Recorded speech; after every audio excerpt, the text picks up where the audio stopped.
Can you hear me? Excellent. Okay, thank you very much. So, welcome to this panel. Perfect. So, we're gonna start.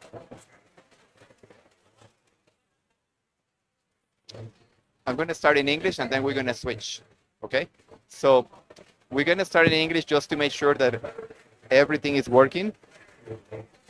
So you can go to channel 24, and we're gonna start in English because the intro remarks are gonna be in English, and then we're gonna switch into Spanish for the panel. Is that okay? I see people nodding. So thank you very much for being here. My name is Mauricio Luna Rodriguez. I belong to the International Institute for Sustainable Development, and we have been supporting the EVALAC program and GIZ in this wonderful initiative that, as you know, takes place in Costa Rica, Guatemala, and Ecuador. So we're going to start with some intro remarks. And I see the Vice Minister is already here with us. So please bear with me because we had some technical issues, but now we're ready to go. So I would like to invite to Dr. Edwin Castellanos. He's the Vice Minister for Climate Change in the Ministry of Environment and Natural Resources of Guatemala. So he's just getting ready with the headset. And after the intro remarks from the representative from Guatemala and the intro remarks from the representative from the Ministry of Environment of Germany, we're going to move to a framing presentation, and then we're going to move to a panel discussion. So bear with us. Just like I want to make sure that this is working properly.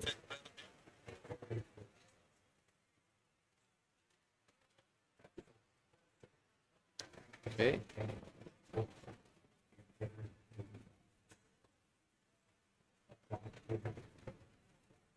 Here we go. So here is the formal agenda. As I mentioned, we're going to have some welcoming remarks from the Vice Minister, who is already here with us. Also, we're going to have some intro remarks from Dr. Eva Krapp. She's the Director General for International and European Policy, the Minister of Environment of Germany. Then we're going to move to a framing presentation on successful factors for scaling up EVA in Latin America and the Caribbean.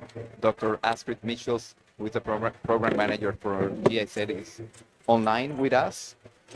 And after that, we're going to switch languages. We're going to move to Spanish at the request of the Financial Instruments and Sustainable Production Practices, based on a field work that we have done.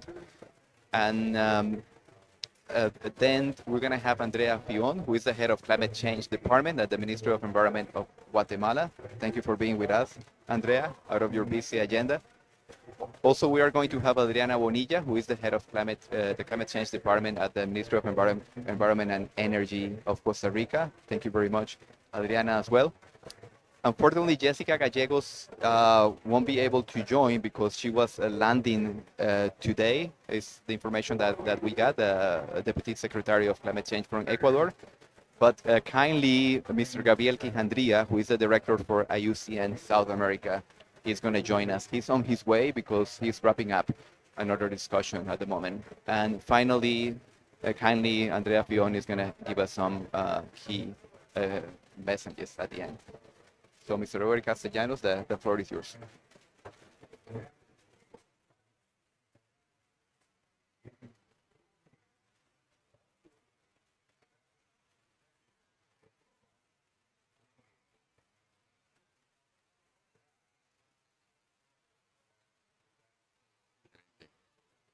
Good evening, distinguished colleagues, partners, and friends. It is my great honor and pleasure to welcome you to this important biodiversity. Today we gather with a shared conviction that nature is one of our most powerful allies in confronting the climate crisis and protecting the health and well-being of our people. In Guatemala, we are advancing actions that integrate biodiversity conservation and ecosystem-based adaptation into our national climate commitments. These efforts aim not only to reduce emissions and strengthen resilience, but also to safeguard the ecosystems that sustain our livelihoods and culture. Through regional collaboration, knowledge exchange, and innovative financing, we have the opportunity to scale up nature-based solutions and ensure that in Guatemala, we reaffirm that strategic investments in economic growth, community well-being, and social inclusion. We started up the participatory process was extensive and inclusive, engaging multiple sectors and stakeholders across the country, which we have already identified a series of actions and initiatives that will help us implement NBS, nature-based existing forest cover. Our government has taken on the challenge of halting forest cover loss through the National Strategy to Recover and Protect Forests, which seeks to stabilize forest cover to achieve net zero deforestation by 2027. Increase in management plans, agroforestry, and silvopastoral systems, a tree cover in agricultural ecosystems. And we have already received a very enthusiastic response from the cattle ranchers in our country. We also are aiming for 29,000 new hectares of protected, managed, and restored forest cover, and also to improve our reef health index. Very important for our Mesoamerican reef, that is one of the most important reefs in the world. Earlier today, we were discussing about that. And finally, we are also aiming to incorporate adaptation measures into existing and new road networks. Last year, for example, we had a very severe port in the country due to very heavy rainfall season that brought a lot of the debris and clogged basically all the drains from the highways. So these kind of events are just to show what is coming for us in the future, and we need to prepare for that in terms of our road network. I would also area that we are sharing with Mexico, Guatemala, and Belize, and we are working together to safeguard this important ecoregion in the world for its ecological, cultural, and the location can be shared by my team later, but it will be an important event where we will be together with the high authorities of Mexico and Belize talking about our initiative in Mesoamerica. We have a total of 5.7 million hectares of tropical forest, and we are protecting it from threats such as illegal logging, drug trafficking, and agricultural expansion. Also, of course, exacerbated by the growing impact of climate change. Latin America and Caribbean region where nature drives resilience, prosperity, and climate ambition. Thank you for being here this evening, and I hope that you enjoy our event. Thank you very much.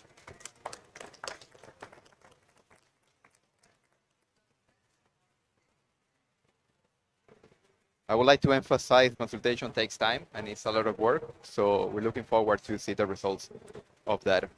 Now we would like to move to the next presentation.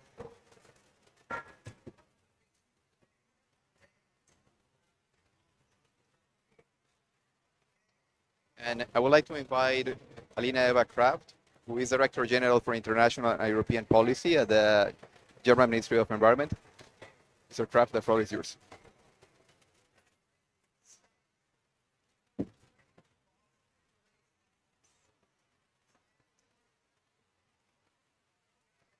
Muchas gracias. Buenas tardes. Me llamo Eva Kraft. Aprendí español en la escuela, pero olvidé todo. Por eso voy a hablar en inglés. So, sorry, can't do it in Spanish anymore, but I'm glad to have you all here, all the representatives of the countries participating in this important project. And I don't really want to talk so much because it's really you, the representatives from the participating countries, as you've already shown, Vice Minister, who have the really good examples to make very, very clear and understandable why EBA, ecosystem-based adaptation, is such an important tool in what we are trying to do. We see accelerate, no time to lose, mitigation efforts as a finance gap, and we're much aware of including with high level of confidence to people biodiversity and ecosystem services with multiple co-benefits. Vice Minister, again, you've already talked about that. The Global Tipping Points report of this year paints hope amidst the rather grim outlook for the tipping points by pointing out positive tipping points as well. And one positive tipping point mentioned in this report is nature restoration. And the scaling of nature positive farming is given as one option. This coincides with the IBA-LAC project and its approaches that we're discussing today. In addition to direct adaptation benefits, they offer multiple additional advantages for income, for the supply of goods and services and well-being to people affected by the negative consequences of climate change. These contributions are enablers of resilience for people and ecosystems to current and future climate change. I do hope to hear some concrete examples of your experiences in your countries throughout this event. Since its establishment in 2008, the International Climate Initiative of my ministry, the ICI, has been strongly supporting ecosystem-based adaptation. We financed over 70 EBA projects with a financial volume of around 420 million euro up to date. The ICI-funded projects not only trial specific ecosystem-based adaptation measures in the field, but they also process and disseminate the findings obtained. They are aiming at mainstreaming and scaling up EBA. For this reason, EBA must be a part of a comprehensive adaptation strategy. It should be integrated proactively into existing planning, programming, and implementation processes. The NAP process serves as one important framework for the upscaling and mainstreaming of tried and tested ecosystem-based approaches in national, subnational, and cross-sectoral planning and budgeting processes.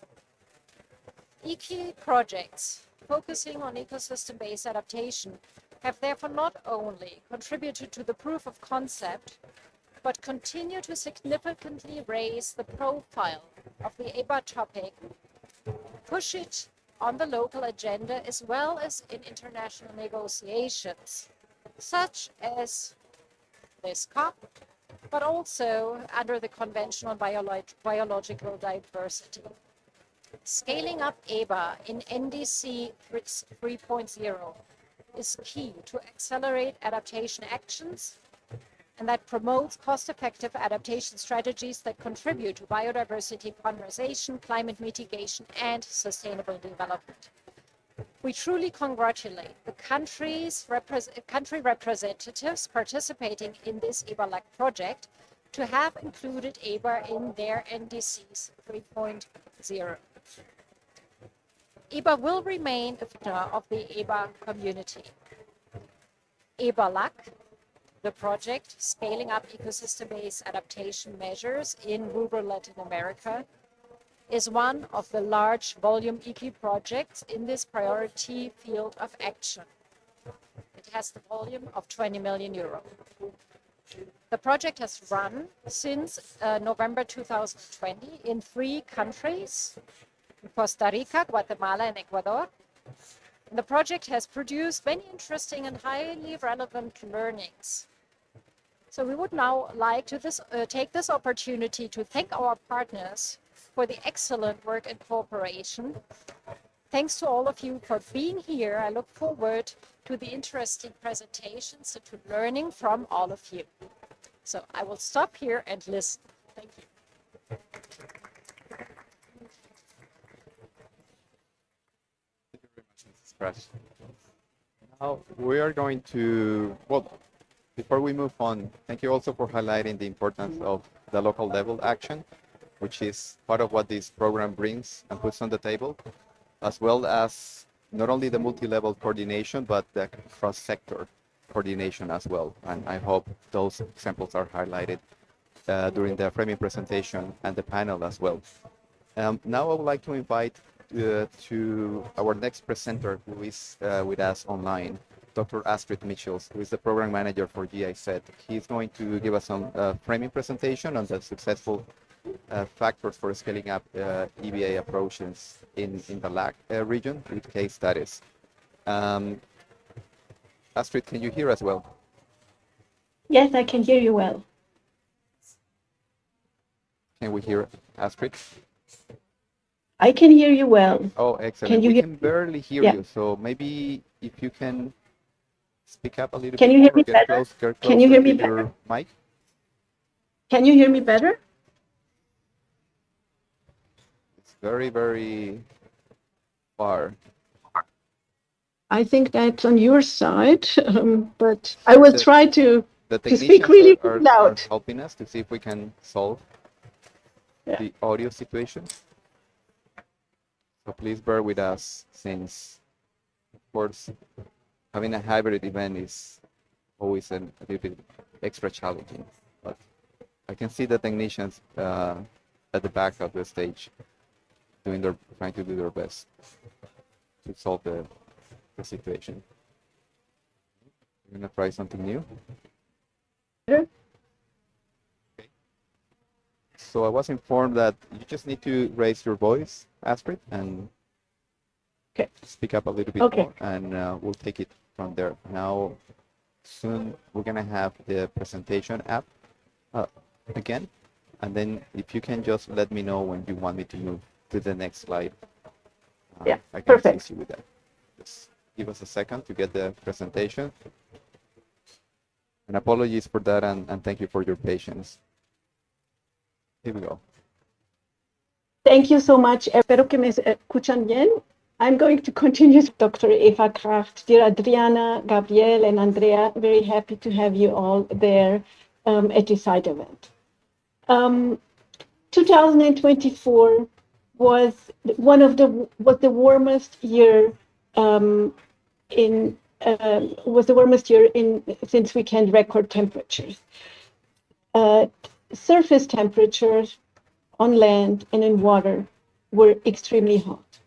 So in a time of climate emergency, inaction exacerbates climate risks, losses, and damages, accelerating and scaling up adaptation as a solution, focusing on adaptation.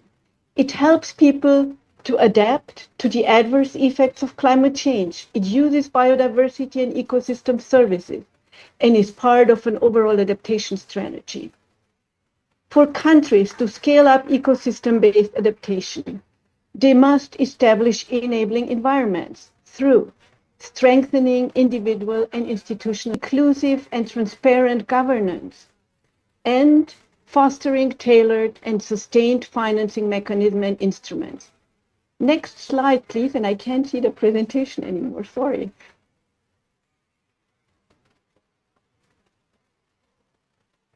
To effectively look at synergy, countries are currently updating their commitments under both policy coherence. Provides a framework of NDCs, NAPs, and NBSAPs. Ultimately, those synergies help us to implement, to ensure effectiveness and efficiency. Next slide, please. Adaptation in rural areas of Latin America, in Costa Rica, Ecuador, and Guatemala. And it's implemented by GIZ, IUCN, and able to identify, next slide, please.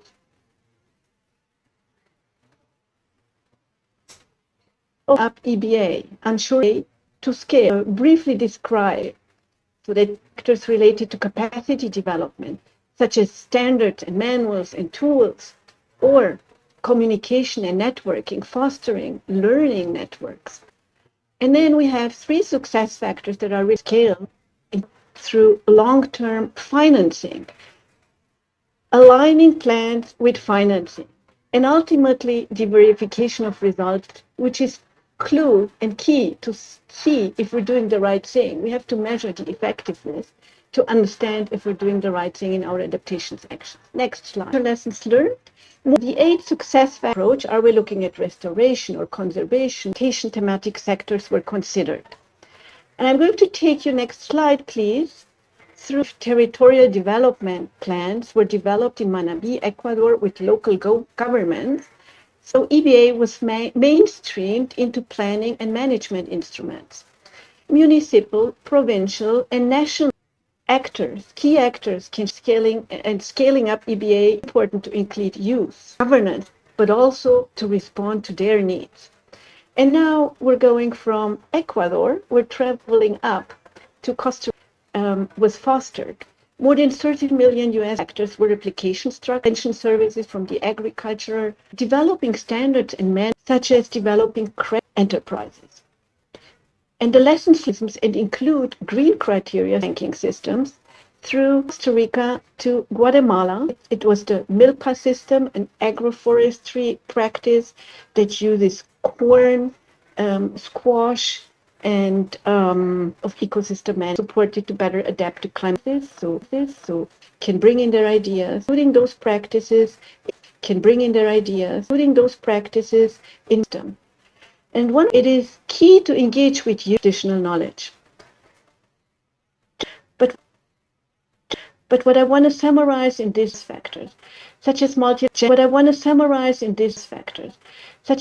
gender equality with first. De adaptación basada en ecosistemas y de la aplicación de este concepto de soluciones basadas en la naturaleza, que es muy impulsado por la UICN, con los instrumentos de gestión pública existentes, cómo se articula con el plan de desarrollo de nivel provincial, de nivel cantonal, con las acciones que se llevan en los diferentes escalas de gobierno, y cómo no es algo que corre en paralelo a las políticas de desarrollo, sino que es algo que se transversaliza en la práctica, en la ganadería, en el sector agrícola, en los diferentes sectores productivos, ¿no?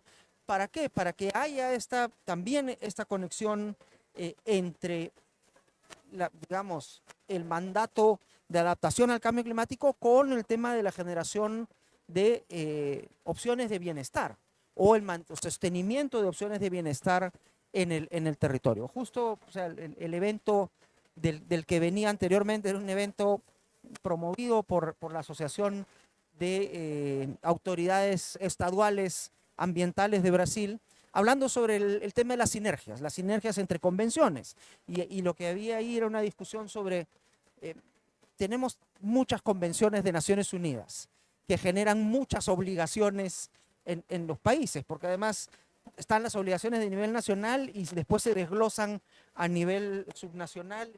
Cada gobierno o cada circunscripción tiene que producir una estrategia y un plan. Y el tema es, bueno, ¿cómo se hace eso en ámbitos en los cuales muchas veces no hay los recursos suficientes, ¿no? ¿Cómo se puede estructurar una intervención que atienda necesidades, que atienda compromisos de diferentes convenciones, digamos, globales, pero que además tenga esta conexión con los elementos sociales, con los elementos económicos, ¿no? Y creo yo que el enfoque de adaptación y el enfoque de adaptación basada en ecosistemas es uno que tiene esa capacidad de servir de nodo, de integración de estas miradas distintas, ¿no? Cuando uno está en el campo y ve una medida concreta, ¿no? Digamos, de reforestación, uno no se pregunta, bueno, ¿a cuál convención está beneficiando esa medida? Porque las está beneficiando a todas al mismo tiempo, ¿no? La separación entre las comunidades de conocimiento y estos temas viene a esta escala, a la escala que estamos hoy en la COP, donde hay las comunidades globales de cambio climático y las de diversidad biológica.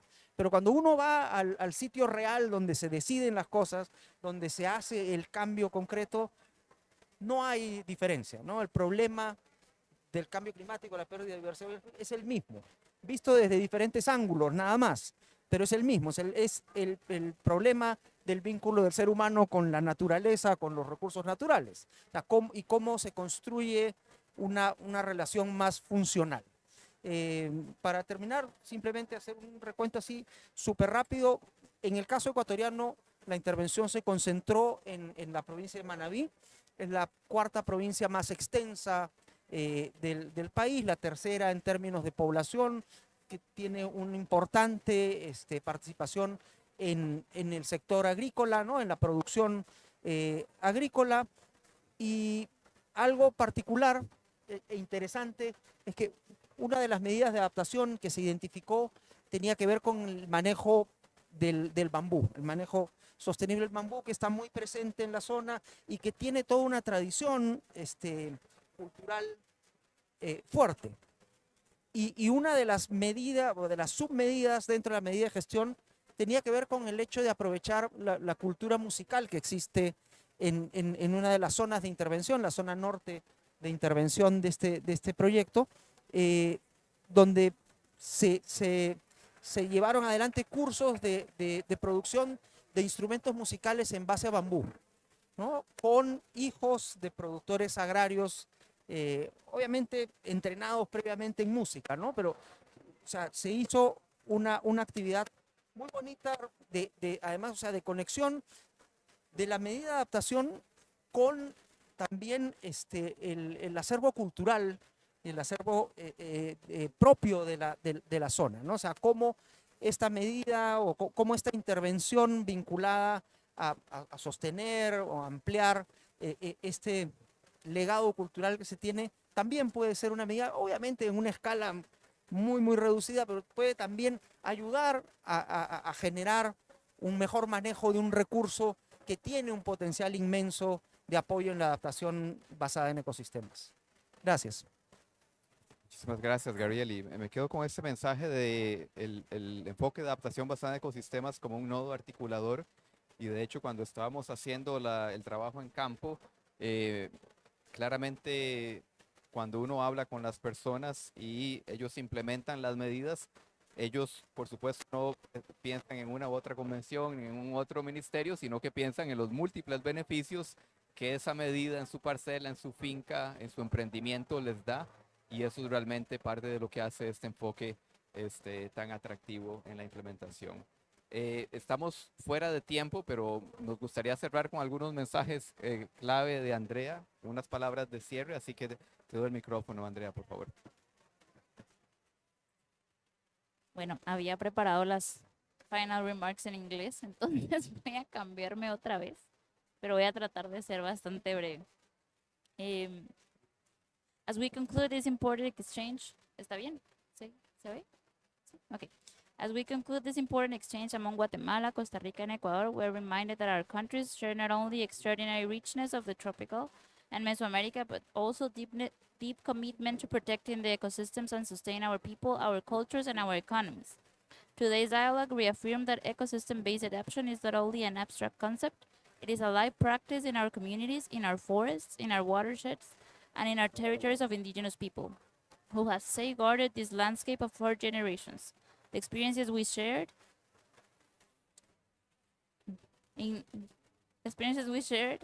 demonstrate that ecosystem-based adaptation is a powerful bridge between adaptation, biodiversity, conservation, and sustainable development.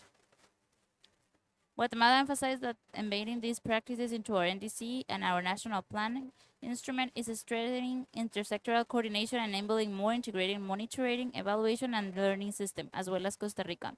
Our work shows that legal certainty and predictable financing strengthens the local governance, and co-produced knowledge are indispensable pillars for scaling up effective adaptation across Latin America. These are principles that unite our three countries, and today they emerge even more clearly. Moving forward, the collaboration among our nations must continue to depth through technical cooperation, coordinated advocacy within the UNFCCC, and the mobilization of climate finance that prioritize territorial resilience, gender equality, and indigenous knowledge, and the protection of our forests and watersheds. Let us leave this event with a renewed commitment to strengthen regional leadership, to speak with a unified voice, and to ensure that nature-based and community-driven adaptation remain at the center of the global climate agenda. On behalf of Guatemala, I extend our sincere appreciation to Costa Rica and Ecuador for this shared vision, and to all participants for your dedication and insights. Together, we will continue building a more resilient, inclusive, and biodiverse Latin America. Thank you. Muchísimas gracias a todos por atender el evento y muchas gracias a nuestros panelistas. Que tengan una bonita tarde-noche. Muy amables.